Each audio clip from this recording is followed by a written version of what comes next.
టాలీవుడ్ ఇండస్ట్రీలోని most famous singer Geetha Madhuri. ఈమె ఎన్నో సూపర్ హిట్ మూవీస్లో అద్భుతమైన పాటలను పాడి అందరినీ మెస్మరైజ్ చేసింది. అలాగే ఇప్పుడు ఒక రియాలిటీ షోలో జడ్జిగా కూడా వ్యవహరిస్తుంది. ఇంతకుముందు ఈమె బిగ్ బాస్లో కూడా పార్టిసిపేట్ చేసింది. అయితే గీతా మాధురి 2014లో యాక్టర్ నందుని మ్యారేజ్ చేసుకుంది.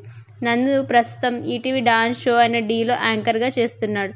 అయితే ఈ కపుల్కి ఒక పాప, బాబు కూడా ఉన్నారు. పాప పేరు దాక్షాయణి ప్రకృతి. గీతా మాధురి రీసెంట్గా ఒక బాబుకు జన్మనిచ్చిన సంగతి అందరికీ తెలిసిందే. బాబుకి ధృవధీర్ తారక్ అని నామకరణం కూడా చేశారు. గీతా మాధురి తన సోషల్ మీడియాలో యాక్టివ్గా ఉంటూ బాబు బారసాల ఫంక్షన్ అన్ని తమ అభిమానులతో షేర్ చేసుకుంటుంది. అయితే గీతా మాధురి రీసెంట్గా బాబు పుట్టిన 6 months తర్వాత బాబు ఫేస్ని రివీల్ చేసింది. ఈ ఫొటోస్లో బాబు చాలా క్యూట్గా ఉన్నాడు. ఈ ఫొటోస్ చూసిన తన అభిమానులు బాబు చాలా బాగున్నాడు, చాలా క్యూట్ అంటూ కామెంట్స్ చేస్తున్నారు. మీకు నా వీడియోస్ నచ్చినట్లయితే లైక్ చేయండి. మరిన్ని వీడియోస్ కోసం నా ఛానల్కి సబ్స్క్రైబ్ చేయండి.